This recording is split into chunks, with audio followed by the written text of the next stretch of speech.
이 개척을 제가 준비를 하면서 어려웠던 게 사실 별로 없었어요.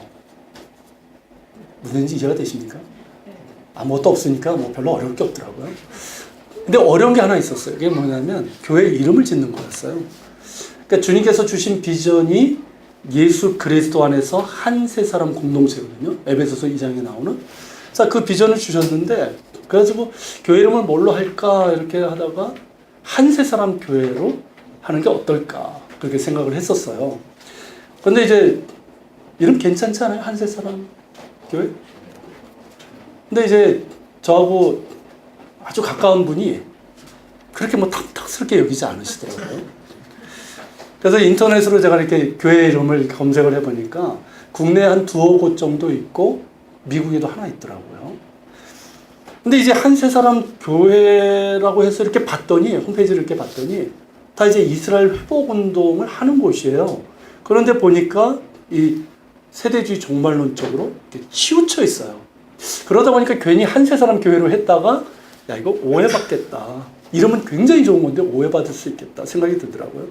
그래서 이제 기도를 하면서 계속 교회 이름을 생각을 했어요. 일단은 이제 교회 비전과 정체성을 담았으면 좋겠다라는 생각이 들었고, 그러면서 이 이름도 좀 예뻤으면 좋겠다. 우선은 여자분들이 예쁘다고 해야지 이게 예쁜 것 같더라고요. 그랬으면 좋겠다. 그러면서 이제 그런 이제 기도를 쭉 하던 중에 주신 이름이 뭐냐면 예한교회예요. 아주 단순해요.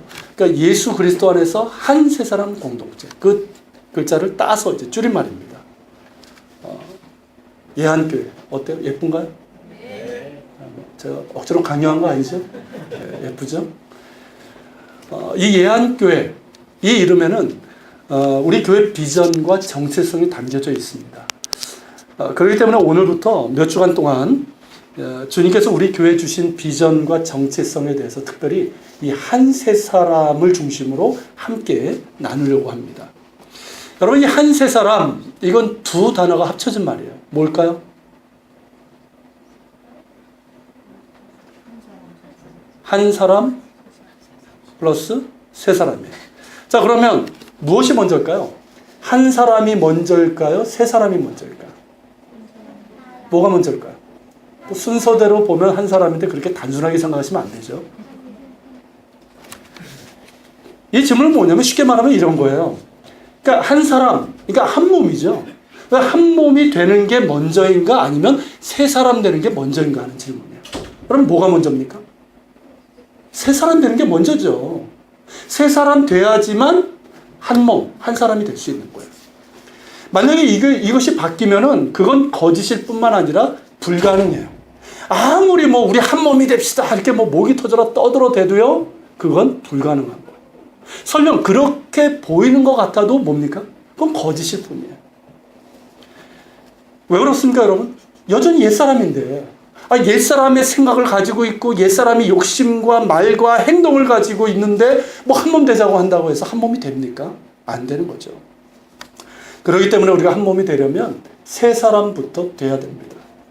그렇다면 여러분, 세 사람은 무슨 의미일까요? 세 사람. 제가 국어사전 한번 찾아봤어요. 그랬더니 이렇게 나오더라고요. 첫 두 가지 뜻이 있어요. 첫째, 새로 시집 온 사람. 그런 말 하죠. 우리 집에 새 사람 들어왔다 그러잖아요. 새 사람이 잘 들어와야 된다 뭐 이런 얘기 하잖아요. 그 새 사람. 그 두 번째 의미는 뭐냐면 이전의 나쁜 생활을 버리고, 나쁜 생활 태도를 버리고 새로운 삶을 시작한 사람. 그게 새 사람이라는 거죠. 여러분, 새 사람의 의미가 첫 번째 것이 아니라는 것은 아시죠? 그렇다면 두 번째 걸까요? 그러니까 나쁜 생활 태도를 버리고 새로운 삶을 시작하는 거, 이걸까요? 어느 정도는 맞을 수 있어요. 그렇죠? 그러나 성경에서 말하는 새 사람은 그런 도덕적인 수준에 머무는 것이 아니라 근본적인 변화예요. 근본적인 변화이고 존재론적인 변화예요. 그것을 성경은 뭐라고 얘기합니까? 거듭남이라고 말하고 있는 거예요. 거듭남, 중생이죠. 여러분, 요한복음 3장에 보면 예수님과 니고데모의 대화가 나오죠. 이 니고데모는 그 사내들인 공회, 그러니까 유대교, 그러니까 바리새파 랍비의 아주 그 존경받는 사람이에요. 자, 이 사람이 한밤중에 찾아왔어요. 이 말은 뭐냐면 한밤중에 왜 찾아왔을까요? 예수님에게서 무언가 선한 걸 봤어요. 그런데 바리새인들이 예수님을 공격하니까 이목을 피하기 위해서 밤에 온 거예요. 자, 이 니고데모가 예수님에게 인사를 합니다. 선생님께서 하나님으로부터 오신 것을 내가 아나이다. 그러자 예수님께서 그에게 하신 말씀이 뭘까요? 내려보세요. 이게 뭐죠? 뭐 얘기하시다가 사람이 거듭나지 아니하면 하나님의 나라를 볼 수 없느니라고 얘기하셨어요. 자, 이런 예수님의 말씀을 니고데모가 이해를 했을까요? 무슨 뜻인지 이해를 못했어요. 그러니까 거듭난다는 게 다시 태어나는 거잖아. 그러니까 사람이 늙었는데 나이가 들었는데 어떻게 어머니 뱃속에 들어서 다시 태어날 수 있겠습니까? 하면서 이해를 못하는 거예요. 그 수준에서만 이제 생각을 하는 거죠. 그러자 예수님께서 니고데모에게 좀 더 구체적으로 말씀하셨어요. 그게 뭡니까? 사람이 물과 성령으로 나지 않으면 하나님의 나라에 들어갈 수 없느니라. 여러분, 여기서 우리는 이 거듭남과 관련해서 아주 중요한 연결고리를 발견하게 돼요. 세 가지 연결고리예요. 그게 뭘까요? 거듭남, 성령, 하나님의 나라. 이 세 가지는 하나로 연결이 되어 있어요. 그리고 이 연결고리는 우리에게 아주 중요한 것들을 보여주고 있는데, 그 첫째가 뭐냐면, 내려보세요. 그 첫째는 사람의 거듭남은 무엇으로만 된다? 성령의 은혜로만 된다는 이 사실이에요. 자, 이에 대해서 고린도전서 12장 3절이 말씀하고 있습니다. 같이 읽겠습니다. 성령으로 아니하고는 누구든지 예수를 주시라 할 수 없느니라. 자, 성령으로 아니하고는 누구든지 예수님을 구주라고 고백할 수, 믿을 수 없다는 거예요. 여러분, 거듭남이 뭡니까? 거듭남은 딴 거 아니에요. 내가 무슨 과거를 청산하고 새롭게, 그런 의미가 아니라 어떤 겁니까?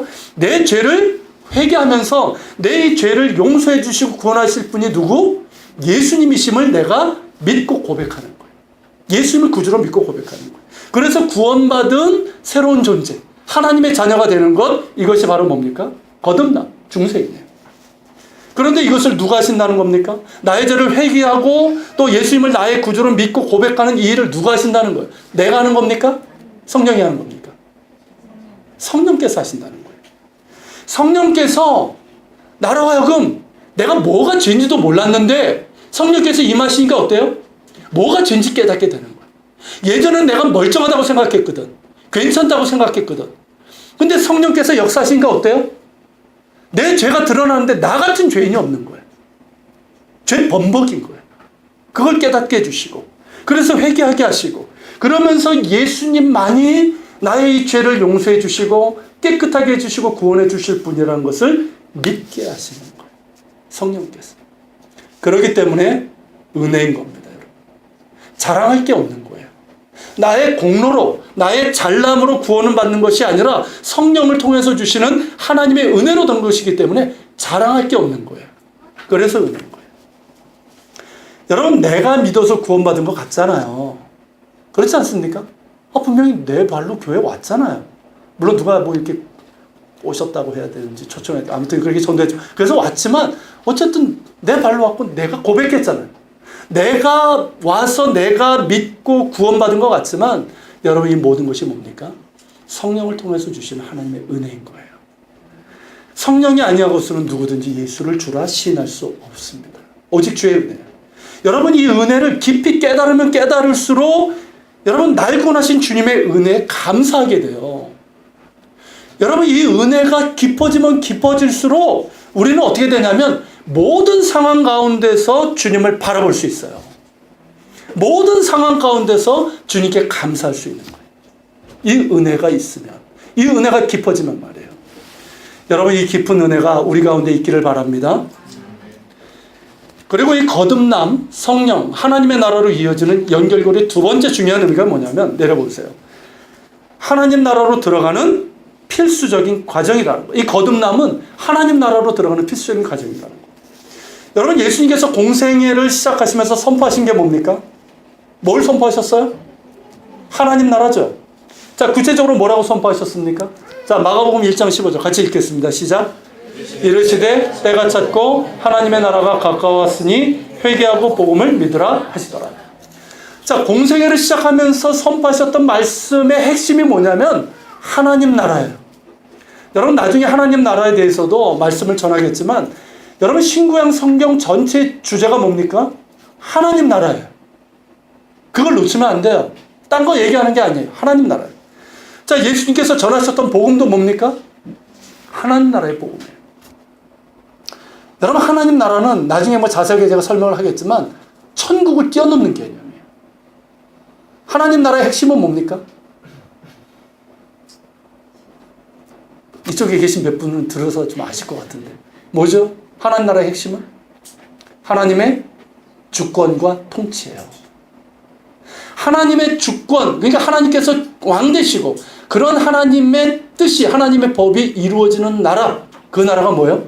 그게 하나님의 나라예요. 내 안에 하나님의 주인 되시고 하나님의 왕이 되시고 하나님의 통치가 내 안에 임하면 내 안에 뭐가 이루어져요? 하나님의 나라가 이루어지는 거예요. 그러니까 하나님의 나라는 너희 안에 있다라고 말씀하시는 거예요. 여러분 그런데 이 하나님의 나라와 더불어서 선포하신 게 뭡니까? 회개하고 복음을 믿으라는 거예요. 하나님 나라를 선포하시면서 이 두 가지를 우리에게 요구하고 있는 거예요. 뭐예요? 회개와 믿음이에요.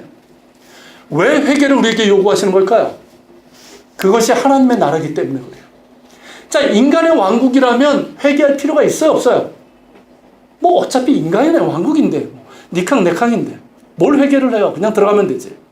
그런데 예수님을 통해서 우리에게 임한 나라는 어떤 나라예요? 하나님의 나라예요. 그렇기 때문에 회개 없이는 들어갈 수 없는 거예요. 그러면 회개가 뭡니까 여러분? 죄에 대한 뉘우침입니까? 그렇다면 죄는 뭐예요? 죄는 단순히 도덕적인 죄, 법적인 죄입니까? 내가 누구를 속였거나 혹은 도둑질했거나 뭐 이런 겁니까? 물론 그것도 죄지만 죄는 그보다 본질적인 죄가 있어요. 그 본질적인 죄가 뭐냐면 하나님을 하나님으로 인정하지 않는 거예요. 이 죄, 하나님을 나의 주인으로, 나의 왕으로 인정하지 않는 거예요. 이게 죄예요. 하나님의 주권과 통치를 거부하는 거예요. 따르지 않았던 거예요. 이게 죄예요. 그러면서 나의 왕국을 구했던 거죠. 이게 죄예요. 이게 본질적인 죄예요. 그렇기 때문에 여러분 죄의 본성은 자기 주장이라고 하는 거예요. 자기 주장. 내가 왕이 되는 거예요. 내가 주인 되는 거예요. 그래서 내 멋대로, 내 욕심대로 살아가려고 하는 거예요. 이게 죄의 본성이에요. 그렇기 때문에 회개는 단순한 뉘우침이 아니에요. 여러분 성경에서 말하는 회개는 뭡니까? 단순히 눈물 찔끔 흘리면서 뉘우치는 게 아니라 돌아서는 거예요. 히브리어로 슈브라고 해요. 슈브. 돌아선다는 거예요. 180도로 돌아선다는 거예요. 여러분 어디로부터 돌아선다는 겁니까? 하나님을 하나님으로 인정하지 않았던 그 죄로부터 돌아서는 거예요. 돌아서면서 이제는 하나님을 나의 왕으로 주인으로 인정하는 거예요. 이게 회개예요. 자, 예전에는 내가 하나님을 나의 주인으로 왕으로 인정하지 않았단 말이죠. 거기서 돌아서는 거예요. 그리고 하나님과 원수되었잖아요. 그 관계에서부터 돌아서는 거예요. 그러면서 하나님과 관계를 맺는 사람이 되는 거예요.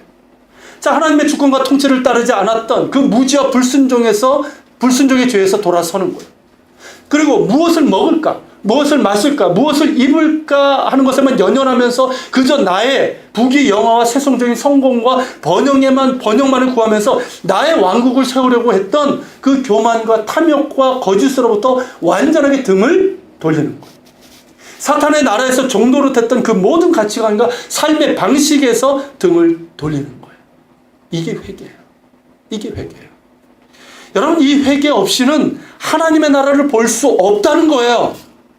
아무리 교회를 다녀도 내가 직분을 맡아도 심지어 목사여도 이 회개가 없다면 정말 돌이키는 회개가 없다면 하나님 나라를 볼 수 없다는 거예요. 하나님 나라를 들어갈 수 없다는 거예요. 여러분 그저 단순히 죄 지은 것 뉘우치는 것으로만 안 된다는 거예요. 완전히 돌아서야 된다는 거예요. 롯의 아내처럼 괜히 뒤돌아볼 생각하지 말고 완전히 등을 돌려야 된다는 거예요. 그래야지만 하나님의 나라가 내 안에 임하는 거예요. 그래야 하나님의 나라를 맛볼 수 있고 하나님 나라가 내 안에 충만하게 거하게 되는 겁니다. 여러분 회개와 더불어서 우리에게 요구하신 게 뭐예요? 하나님 나라에 요구해야 되는 게 믿음이에요. 믿음. 예수님께서 말씀하셨어요. 회개하고 복음을 믿으라. 그렇다면 여러분 믿음은 뭡니까? 믿음은 두 가지예요. 예수님께 대한 믿음이고 예수님을 통해서 이루어질 하나님 나라에 대한 믿음이에요. 여러분 하나님의 나라는 누구를 통해서 들어갈 수 있습니까? 오직 예수 그리스도를 통해서 들어갈 수 있는 거예요. 그렇기 때문에 예수님께서 뭐라고 하셨어요? 내가 곧 길이요 진리요 생명이라고 하신 거예요. 이 말은 뭐냐면 예수님만이 하나님의 나라로 들어갈 수 있는, 하나님께 나아갈 수 있는 유일한 길이요 진리요 생명이라는 거예요. 여러분 예수님 믿으시길 바랍니다. 다 믿으시죠? 초신자들이 이제 와야 되는데. 여러분 누구든지 예외가 없고요. 그리고 예수 그리스도의 이름 밖에는 없어요. 오직 예수님을 통해서만 하나님 나라에 들어갈 수 있습니다. 더불어서 이 믿음은 뭐냐면 예수님을 통해서 이루어지고 완성될 하나님 나라에 대한 믿음을 가지라는 거예요. 여러분 예수님께서 이 땅에 오심으로 하나님 나라가 임했습니다. 믿으십니까? 내가 예수님을 구주로 믿을 때부터 내 안에 하나님의 나라가 들어와 있어요. 확장되고 있어요. 그리고 예수님을 통해서 장차 하나님의 나라는 완성이 될 거예요. 할렐루야? 이건 믿으라는 거예요. 이건 믿으라는 거예요. 더불어서 예수님께서 말씀하신 대로 그 하나님의 나라를 믿으면서 그 하나님의 나라와 의를 먼저 구하는 삶을 살아가겠다는 믿음을 가지라는 거예요. 예수님께서 말씀하신 것처럼 세상 사람들과 똑같이 무엇을 먹을까 마실까 입을까 그런 것에 연연하면 그것에 묶이지 말고, 물론 중요해요. 사는 거 쉽지 않아요. 그렇지만 거기에 묶여가지고 정작 우리가 봐야 될 중요한 하나님의 나라를 보지 못한 채로 그렇게 허덕이면서 살지 말고, 그 문제가 있지만 그것보다 더 큰, 더 가치가 높은 하나님의 나라와 의를 보라는 거예요. 그러면서 그 나라와 의를 구하는 삶을 살아가겠다는 믿음을 가지라는 거예요. 그 믿음을 가질 때 주님 말씀하신 것처럼 이 모든 것을 더해 주신다는 그 믿음을 가지라는 거예요. 더불어서 여러분 이 믿음은 하나님께서 주인 되시기 때문에 재물과 하나님을 겸해서 섬기지 않겠다는 믿음이에요. 여러분 이 땅의 문제가 뭡니까? 지금 세월호 사건을 통해서 나타난 게 뭡니까? 재물이 하나님 됐잖아요. 우리가 정말 하나님 나라를 믿는다면 뭐예요? 하나님의 주권을 믿는다면 돈을 벌지만, 돈이 중요하지만 이 재물은 결코 재물이 내 삶을 지탱해 주는 게 아니에요. 내 자녀, 내 삶 지탱해 주는 게 돈이 아니란 말이죠. 하나님께서 붙잡아 주시는 거예요. 이 믿음을 가지라는 거예요. 지금 힘들지만, 지금 죽을 것 같지만, 그러나 이 믿음을 가져보라는 거예요. 하나님께서 붙잡아 주셔요. 그러면 죽지 않아요. 오히려 돈이 많잖아요. 하나님께서 붙잡아 주시면 그 사람 죽을 수 있어요. 그러나 돈이 없어도 하나님이 붙잡아 주시면 죽지 않아요. 믿습니까 여러분? 그 믿음을 가지라는 거예요. 오직 예수님만이 나의 주인이시고 나의 왕이심을 믿고 실제 삶 가운데서도 그런 믿음의 삶을 살아가겠다는 믿음이에요. 그렇기 때문에 믿음 따로, 생활 따로가 아니라 그 믿음대로 살아가겠다는 그런 믿음이 있죠. 이것이 바로 예수님께서 우리에게 원하시는 믿음이고 이게 바로 진정한 거듭남의 믿음이에요. 그렇기 때문에 여러분 거듭남은 내 주인이 바뀌는 것을 뜻하는 거예요. 여러분 거듭남은 뭡니까? 죄가 자기 주장이라고 그랬잖아요. 자기가 왕이 되는 것. 그렇다면 여러분 이 구원은 뭐예요? 누가 주인 되는 거예요? 예수님이 나의 주인이 되는 거예요. 그래서 거듭남은 내 주인이 바뀌는 거예요. 여러분 존재론적인 변화이고 근본적인 변화이고 가치감의 변화이고 인생의 방향과 목적의 변화인 거예요. 그래서 거듭난 사람을 뭐라고 얘기합니까? 새 사람이라고 얘기하는 거예요. 이게 성경에서 말하는 새 사람의 의미예요. 자, 오늘 본문에도 보면 새 사람이라는 표현이 나오죠. 22절부터 24절 같이 보겠습니다. 자, 같이 읽겠습니다. 시작. 22절, 아니 여기 말고 네, 제가 내릴게요. 자, 여기 부분을 같이 읽겠습니다. 시작. 너희는 여기 욕심을 따라 오직 너희의 심령을 새롭게 되어 하나님을 따라 의와 진리의 거룩함으로 지으심을 받은 새 사람을 입어라. 자, 여기 보면 옛사람도 나오고 새사람도 나오죠. 자, 그런데 이것을 뭐에 비유하고 있습니까? 옷에 비유하고 있죠. 그래서 옛사람을 마치 옷처럼 벗어버리고 새사람을 옷처럼 입으라라고 말하고 있어요. 왜 옷에 비유하고 있을까요? 옛사람과 새사람을. 예전에 미국에서 있었던 일이라고 그래요. 어떤 남자가 자기 아이를 성추행하려고 했다는 혐의로 고발당한 적이 있어요. 이 고발한 사람이 보니까 이 남자가 아이의 옷을 강제로 막 벗기려고 하는 거예요. 아이는 싫다고 울며 막 벗으려고 하셨는데 남자는 막 강제로 벗기려 했다는 것이죠. 이 사람은 이제 이게 뭐 아버지인지도 몰랐고, 그래서 이제 아동 성추행범으로 그렇게 고발을 했어요. 조사해 보니까 뭐예요?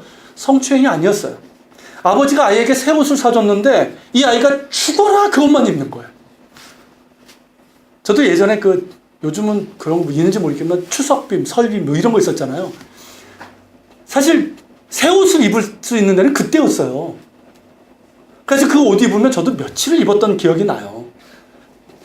근데 이 아이 같은 경우는 가난한 이런 집안이었단 말이죠. 그러니까 모처럼 아버지가 이 아이에게 아이가 원하는 옷을 사준 거예요. 그러니까 그 옷이 좋아가지고 맨날 막 이렇게 입고 다녔는데 한 달이 넘도록 그 옷을 입고 있는 거예요. 그러니까 이제는 막 더러워지고 막 냄새도 풀풀 나는 거예요. 그러니까 아빠가 야 이제 옷 좀 벗어라. 달래기도 하고 뭐 혼내기도 하고 심지어는 새로운 옷을 사다가 주면서 이제 이 옷 좀 입어라. 그런데도 이 아이는 죽어라 그것만 입고 있는 거예요. 그러자 이제 화가 난 아빠가 아이를 붙잡고 옷을 벗겨버린 거예요. 그런데 아이는 그 옷을 끝까지 안 벗겠다고 끝까지 부여잡고 울며불며 막 버틴 거죠. 그것을 보고 어떤 사람이 강제로 아동 성추행을 한다고 고발을 한 거예요. 여러분, 우리가 입었던 옷은 어떤 옷입니까? 아주 더럽고 추한 옷이었죠. 오늘 본문 22절에 보면 그것을 옛사람이라고 말하고 있어요. 우리가 입고 있었던 이 옛사람은 유혹의 욕심을 따라 썩어져가는 구습을 따랐어요. 자기가 주인 돼서 육신의 정욕과 안목의 정욕과 이생의 자랑을 따랐고 세속적인 탐욕을 따랐단 말이죠. 그리고 자신을 방탕에 방임하고, 이 말이 뭐냐면 그냥 쾌락적으로 그냥 이렇게 넘겨버렸다는 거예요. 그러면서 모든 더러운 것을 욕심으로 행했다는 것이죠. 마치 그 아이처럼 더러운 옷을 제일 좋은 것이라고 생각하면서 입고 있었단 말이죠. 그렇지 않습니까? 우리가 그렇게 살았어요. 그 옛사람을 벗어버리라는 거예요. 그리고 새 사람을 입으라는 겁니다. 그런데 이 부분이 그렇게 정확한 번역이 아니에요. 옛사람을 벗어버리고 새 사람을 입으라라고 되어 있잖아요, 우리 성경은. 그런데 이게 정확한 번역이 아니에요. 만약에 이 번역만 보면 마치 단계잖아요. 이게 벗어버리고 있는 어떤 단계로 생각하기 쉽잖아요. 그렇게 이제 번하고 있는 것 같잖아요. 그런데 헬라어 그 성경 원문을 보면 좀 다른 의미로 되어 있어요. 헬라어 원문으로 보면 이 벗어버리고 그리고 이제 입고 이 단어가 부정사로 되어 있습니다. 이 부정사는 뭐예요? 시제가 그렇게 명확하지 않아요. 오히려 뭐에 가깝냐면 과거형에 가까워요. 과거형으로 번역할 수 있어요. 그렇다면 어떻게 번역할 수 있습니까? 여기를 옛사람을 벗어버렸다라는 거예요. 옛사람을 벗어버렸으니 이렇게 번역할 수 있는 거예요. 그리고 새 사람은 뭐예요? 새 사람을 입었다라는 거예요. 우리 성경으로 보니까 좀 연결은 좀 안 되죠? 그런 의미예요.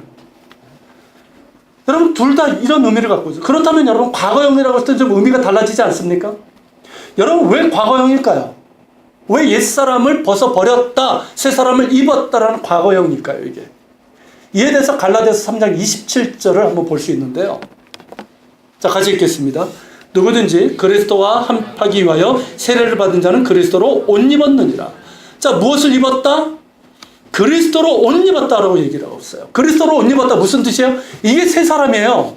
새 사람을 입었다는 거예요. 동사의 시제가 뭡니까? 과거형이죠. 그러니까 세례를 받은 자, 즉 예수님을 구주로 믿어서 세례를 받은 자는 그리스도로 옷 입은 새 사람이라는 거예요. 여러분, 우리가 성령의 은혜로 자신의 죄를 회개하고 예수님을 나의 구주로 영접해서 믿었다면 우리는 이미 그리스도로 옷 입은 새 사람입니다. 할렐루야. 이미 우리는 새 사람을 입었어요. 이 말은 동시에 우리는 뭘 벗어버린 사람들이에요? 이미 옛사람을 벗어버린 사람이에요. 왜 한 분만 아멘 하세요? 이미 벗어버린 사람들이에요. 맞는 말이에요. 우리가 정말 자신의 죄를 회개했다면, 그래서 예수님을 나의 주인으로 영접했다면 우리는 옛사람을 벗어버린 사람들, 과거형이에요. 이미 옛사람을 벗어버렸고 그리스도로 새 사람을 입은 사람이라는 말이에요. 여러분, 누구든지 그리스도 안에 있으면 새로운 피조물입니다. 이전 것은 지나갔으니 보라 새 것이 되었도다. 그런데 문제는 뭐냐면 우리 안에 옛사람의 잔재가 남아있다는 거예요. 그 옛사람의 찌꺼기가 우리 안에 남아있다는 거예요. 우리는 분명히 옛사람을 벗어버린 게 맞아요. 새 사람을 입은 게 맞아요. 그런데 여전히 우리 안에 뭐가 남아있어요? 옛사람의 찌꺼기들이 남아있다는 거예요. 그렇지 않습니까, 여러분? 그러니까 어떻게 돼요? 분명히 변한 게 맞아요. 변한 게 맞단 말이에요. 근데 변했는데 그래서 새 사람이 됐지만 여전히 유혹의 욕심이 있고 썩어가는 구습을 따르려고 하는 연약함과 죄성이 남아있는 거예요. 맞죠? 여러분, 예수 그리스도를 믿어 새 사람이 된 후에도 우리 안에는 이러한 옛사람의 습관들이 남아있음을 보게 됩니다. 우리의 신분은 분명히 옛사람이 아니라 새 사람이에요. 그렇게 됐지만 우리의 모습은 여전히 옛사람의 성품에 지배를 받는 덜 성화된 사람이라는 그런 말씀이에요. 이는 여러분, 예수님을 믿고 구원받았다고 해서 하루아침에 성자가 되는 것이 아니라는 거예요. 여러분, 예수 믿고 이렇게 새 사람 되면 하루아침에 성자가 됩니까? 이 가운데 저도 그랬지만 예수님 정말 뜨겁게 만나면 천국으로 바뀌어요. 맞죠? 정말 천국으로 바뀌는데 그렇다고 해서 당장 내가 성인 군자가 됩니까? 며칠 지나면 또 이제 욱 하고 그런 게 나온단 말이죠. 여러분, 오히려 새 사람이 되고 나서 내 안에 싸움이 시작됩니다. 여러분, 그리스도로 새 사람을 입은 내 안에는 새로운 욕구가 생겨요. 그게 누가 주신 걸까요? 성령께서 주신 욕구가 생겨요. desire. 이게 생긴단 말이죠. 여러분, 이 desire라는 이 말로 이제 들어가 있는 성령의 소욕이죠. 욕구. 이거 굉장히 강한 거예요. 그런데 지금까지 살아온 옛사람의 습관들이 내 안에 남아있기 때문에 내 마음과 욕심을 자극하는 거예요. 그리고 사단은 끊임없이 그런 것을 통해서 우리를 유혹하고 타락한 세상 역시 우리의 마음과 욕심을 자극한단 말이죠. 그리고 그것을 따라가려고 하는 욕구. 그게 뭐예요? 육체의 소욕이 우리 안에 있는 거예요. 아십니까, 여러분? 그래서 여러분, 어떻게 보면 예수님 믿고 나서요 더 힘들어요. 그렇지 않나요? 예수님 믿기 전에는 하나밖에 없으니까 육체의 소욕밖에 없잖아. 내가 주인인데 어차피 내 멋대로 하면 되지 뭐. 약간의 도덕적인 어떤 그런 양심 그것만 좀 있을 뿐이지. 근데 예수님을 믿고 나니까 내 안에 새로운 욕구가 생겼어요. 그게 뭐예요? 성령께서 주신 욕구예요. 이게 있으니까 어떻게 돼요? 이 둘이 충돌하는 거예요. 싸우게 되는 거예요. 여러분, 우리 그리스도인들이 헤어질 때 하는 인사말 중에 하나가 뭡니까? 승리하십시오. 이런 인사죠. 이런 인사말 안 해요? 승리하십시오. 이러잖아요. 여러분, 이 말이 뭡니까? 싸움이 있다는 뜻이잖아요. 물론 세상 가운데서 우리가 그리스도인으로 살아가는 것 자체가 싸움이지만 실제로는 어떤 싸움이에요? 내 안에서 일어나는 싸움이에요. 내 안에서 일어나는 성령의 소욕과 육체의 소욕과의 싸움이에요. 즉, 옛사람의 육체의 욕심, 유혹의 욕심, 썩어가는 구습을 따르려는 육체의 소욕과 하나님을 따라서 의와 진리의 거룩함으로 지으심을 받은 새 사람으로 살아가려고 하는 그 성령의 소욕 간의 싸움이란 말이죠. 이 싸움에서 승리하자는 인사예요. 그런데 여러분, 어떻습니까? 이 싸움에서 승리하십니까? 지난 한 주 동안 승리하셨어요? 할렐루야. 여러분, 이 싸움이 그렇게 쉽지 않아요. 그렇죠? 그렇게 쉽지 않아요. 왜 그렇습니까? 자꾸 옛사람의 소욕을 따라가려고 하기 때문에 그래요. 그래서 어려워요. 그런데 동시에 쉬워요. 왜 쉽습니까? 왜 쉬운 싸움이에요? 성령의 소욕을 따라가기만 하면 이기기 때문에 쉬운 거예요. 안 따라가니까 문제지. 따라가면 쉬운 거예요. 그러면 승리하는 거예요. 뿐만 아니라 우리가 성령의 소욕을 쫓아갈 때 우리에게는 뭐가 생길까요? 앞으로도 승리할 수 있는 영적인 근력이 생겨요. 영적인 근육이 생기는 거예요. 그래서 쉬워지는 거예요. 여러분, 이것을 23절에서 이렇게 말씀하고 있어요. 뭐라고 얘기하고 있습니까? 오직 너희의 심령이 새롭게 되어. 여러분, 이거는요, 과거형이 아니라 있는 그대로 현재형이고 진행형이에요. 진행형. 현재형, 진행형. 여러분, 무엇을 의미합니까? 옛사람을 벗어버렸어요? 우리는 이미 새 사람이에요? 새 사람을 입었어요? 그런 우리가 계속해서 새 사람으로 살아갈 수 있는 방법이 무엇인지를 가르쳐 주고 있는 거예요. 그게 뭡니까? 오직 너희의 심령이 새롭게 되어. 즉, 나의 심령이 새롭게 되어야 된다는 거예요. 언제든지 늘 새롭게. 그렇게 계속해서 새롭게 돼야 된다는 거예요. 여러분, 예수님을 영접했을 때 아까 말씀드린 것처럼 내 영혼이 은총 입어 중한 재진 벗고 보니 슬픔 많은 이 세상도 천국으로 화하도다. 그 찬송가 가사처럼 그 황홀했던 그 경험 있잖아요. 그 시간에만 머무는 것이 아니라 오늘도 내일도 모레도 계속해서 우리의 심령은 어떻게 돼야 된다? 새롭게 되어야 된다는 거예요. 그런 의미에서 옛사람을 벗어버리고 새사람을 입으라고 한다면 맞는 말이에요. 여러분, 이미 우리는 옛사람을 벗어버렸고 그리스도로 옷 입은 새사람이지만 우리 안에 남아있는 이 옛사람의 잔재, 옛사람의 찌꺼기, 즉 유혹의 욕심을 따라서 썩어져가는 구습을 쫓아가려고 하는 이 옛사람의 잔재, 육체의 소욕이 있고 세상과 마귀의 유혹이 있기 때문에 우리가 날마다 심령을 새롭게 함으로 계속해서 새사람으로 살아가야 된다는 거예요. 이해가 되십니까? 이게 없으면 우리는 뭐가 될까요? 분명히 옛사람을 벗어버리고 새사람을 입었음에도 불구하고 어떻게 돼요? 새사람을 입고 옛사람처럼 살아가게 되는 거예요. 이렇게 돼버린다는 거죠. 이걸 우리 주님께서 원하시는 게 아니잖아요. 주님께서는 우리가 새사람을 입은 사람답게 날마다 새롭게 되기를 원하십니다.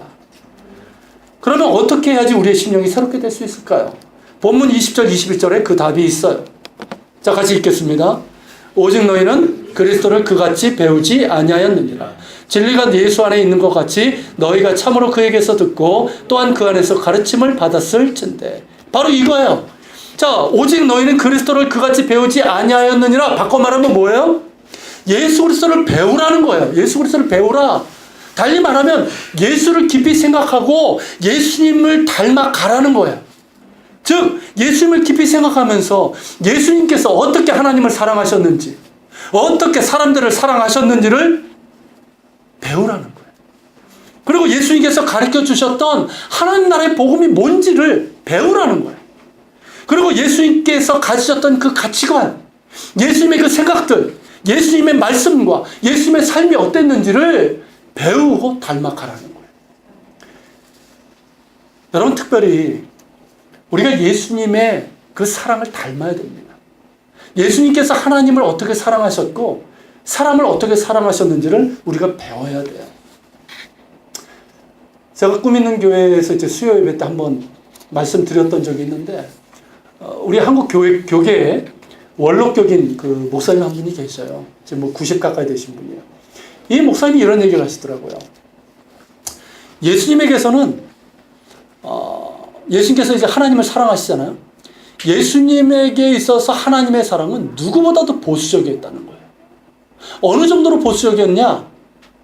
하나님의 본체이심에도 불구하고 피조물의 몸으로 이 땅에 오셨고 또 십자가에 죽기까지 복종하신 만큼 보수적이었다. 그런데 동시에 사람을 사랑함에 있어서는 누구보다도 진보적이었다는 거예요. 자, 바리새인들, 제사장들, 자, 율법을 지키는 자신들의 의를 주장하면서 그렇지 못한 사람들은 어떻게 했습니까? 더러운 죄인 취급했잖아요. 그러면서 손가락질하면서 상종도 하지 않았어요. 자신들과 차단을 시켰지만 예수님께서는 어떻게 하셨습니까? 그들의 친구가 되셨어요. 그들과 함께 음식을 드셨고 그들의 상처를 서로 만져주셨고 그들을 치유하시면서 사랑으로 품어주셨단 말이죠. 여러분, 이 사랑을 우리가 배우고 닮아가야 된다는 거예요. 여러분, 우리가 참 못하는 것이 이것 아닙니까? 어쩔 때는 거꾸로 하는 것 같아요. 거꾸로. 그렇지 않아요? 하나님을 사랑함에 있어서는 얼마나 많은 경우 내 형편과 내 어떤 그 편의에 따라서 합리화하면서 소리하고 외면할 때가 얼마나 많습니까? 그렇지 않아요? 그런데 사람들에게는 또 왜 이렇게 보수적이에요? 그렇죠? 내 잣대로 판단하고 정죄하고 밀어내고 인색하고 상처 주는 경우가 얼마나 많습니까? 참 거꾸로 할 때가 얼마나 많은지 몰라요. 그렇기 때문에 여러분, 우리가 예수님을 배워야 됩니다. 어떻게 예수님께서 하나님을 사랑하셨는지, 그리고 어떻게 인간들을, 사람을 사랑하셨는지를 배워야 되고 닮아가야 돼요. 그럴 때 우리의 심령이 새로워질 수 있는 거예요. 여러분, 예수님을 배우고 닮아간다는 것은 다른 말로 하면 날마다 예수님이 나의 주인이심을 확인하라는 말씀인 거예요. 여러분, 거듭남은 뭡니까? 아까 말씀드렸지만 나의 주인이 누구인지를 확인하는, 누가 되는 거예요? 예수님이 되는 거예요. 그렇다면 여러분, 새 사람이 된 이후에도 우리가 해야 될 최우선의 일은 뭡니까? 나의 주인이 누구인지를 확인하는 거예요. 이게 자기 부인이에요. 자기 부인은 딴 게 아니에요. 뭐 마이 와이프도 아니고요. 여러분, 자기 부인은 뭐냐면 누가 나의 주인인지를 확인하는 거예요. 이게 자기 부인이에요.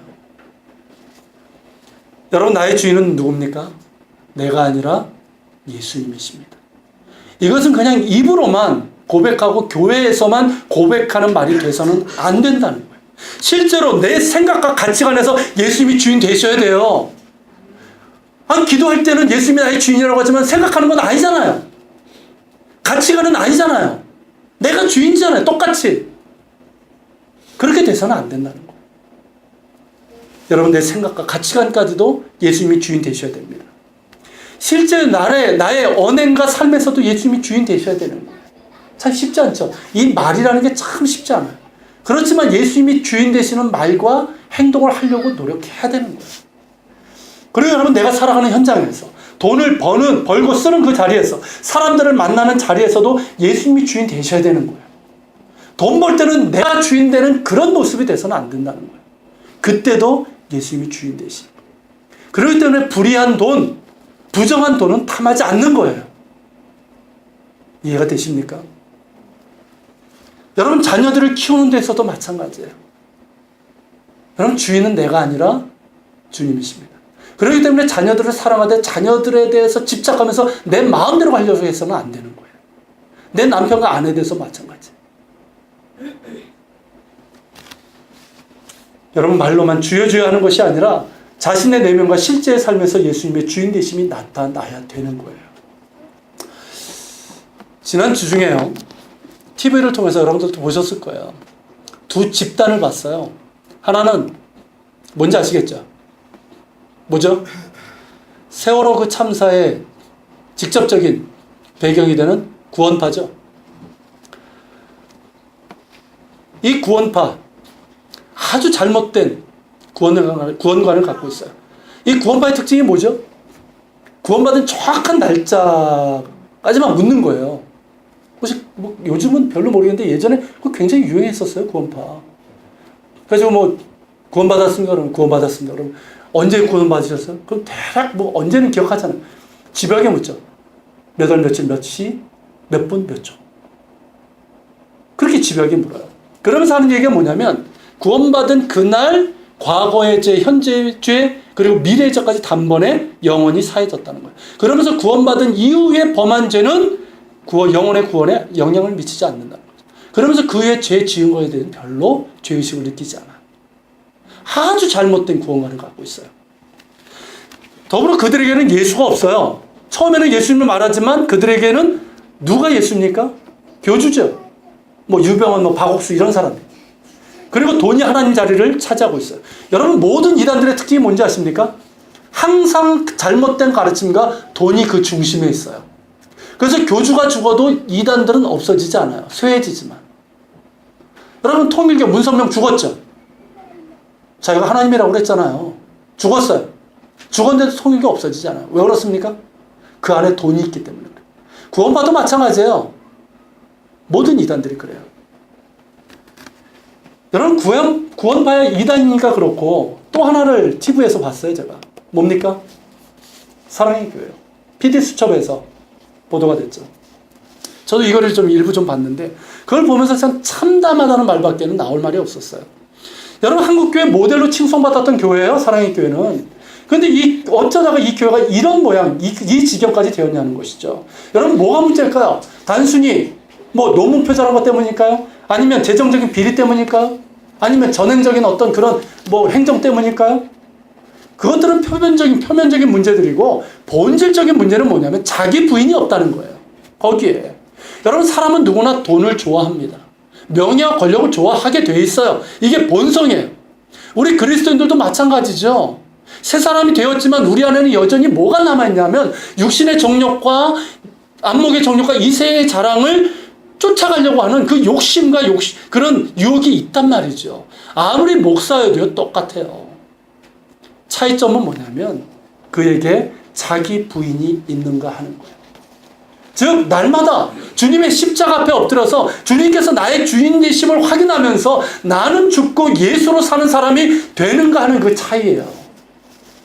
여러분 날마다 예수님을 생각하면서 예수님을 하면 어떻게 생각하실까 생각하고 예수님께서 하나님을 어떻게 사랑하셨고 또한 교회를 어떻게 사랑하셨으며 교인들을 어떻게 사랑하신지를 생각하고 배워가고 닮아가는 그 고민과 씨름이 있었는가 하는 거예요.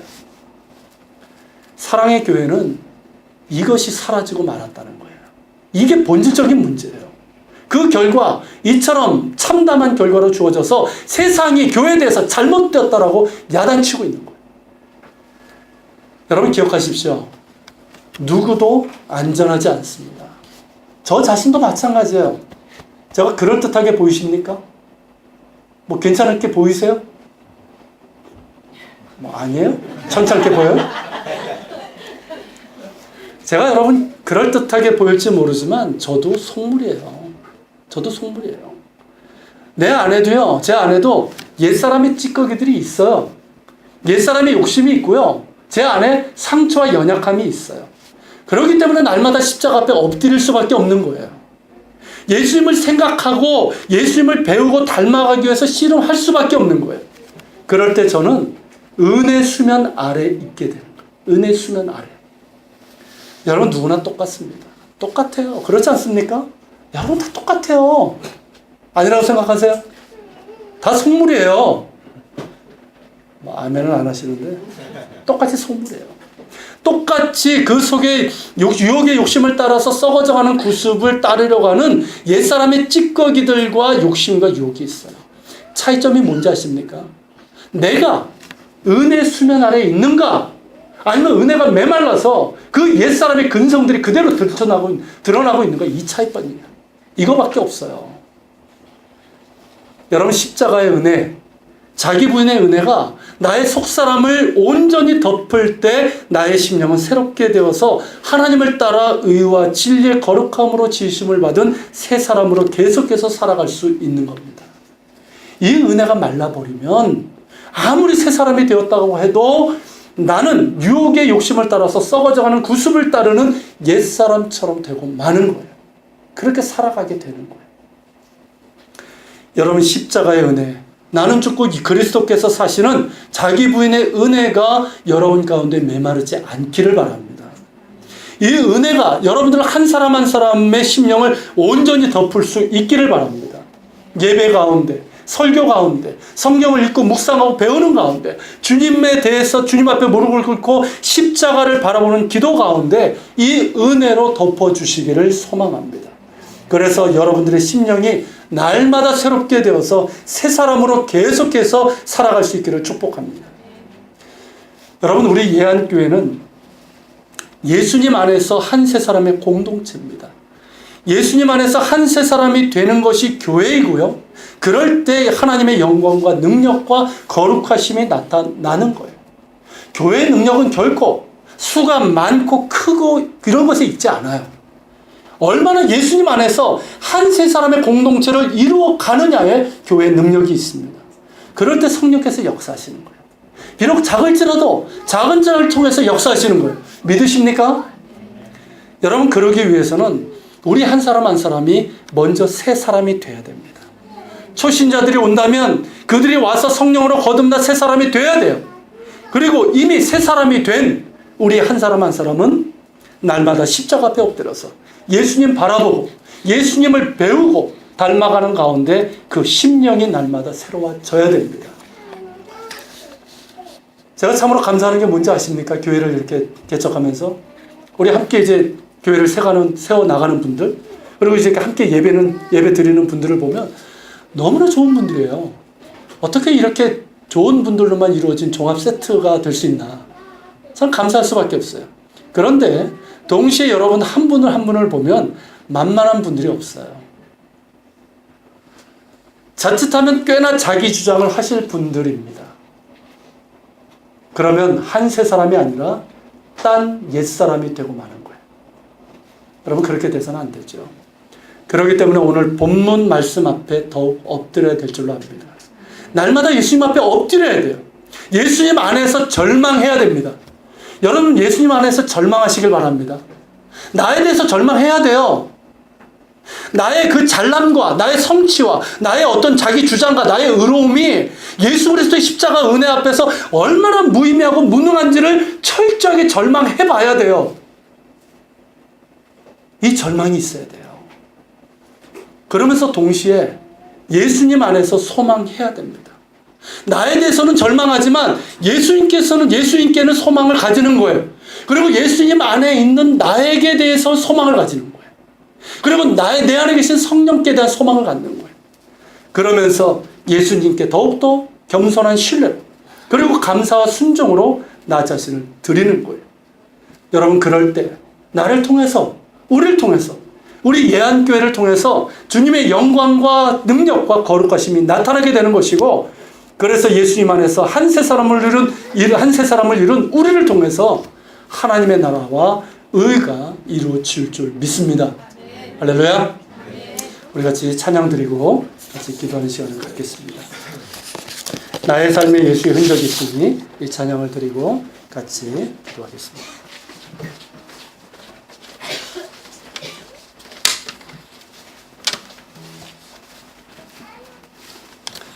자, 우리 고백하는 마음으로 같이 찬양하겠습니다.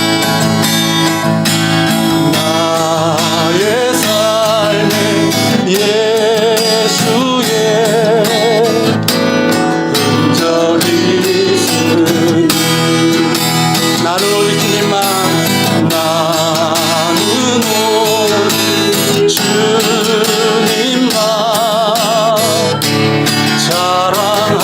자랑하리라 내 영혼의 내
말씀을 기억하면서 기도합시다.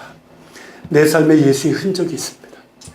예수님의 은혜로 옛사람을 이미 벗어버렸고 새 사람을 입었습니다. 그런데 우리 주님께서 원하시는 바는 새 사람을 입었으니, 그리스도로 새 사람을 입었으니 계속해서 날마다 심령이 새로움을 입어 새 사람을 입으라 말씀하십니다. 우리 기도합시다. 주님, 내가 구원받은 것에 만족하지 않게 하시고 날마다 새로운 사람으로 거듭나길 원합니다. 나는 죽고 그리스도로 사는 사람 되길 원합니다. 주님이 주인이심을 내가 고백할진대, 내가 믿을진대, 주님, 내 생각과 가치관과 내가 말하는 그 언어와 또한 하나님 내가 행하는 모든 것 가운데, 내가 비즈니스하고 사람을 만나고 자녀를 돌보고 또한 하나님 하는 모든 가운데 주님의 주인 되심이 드러나길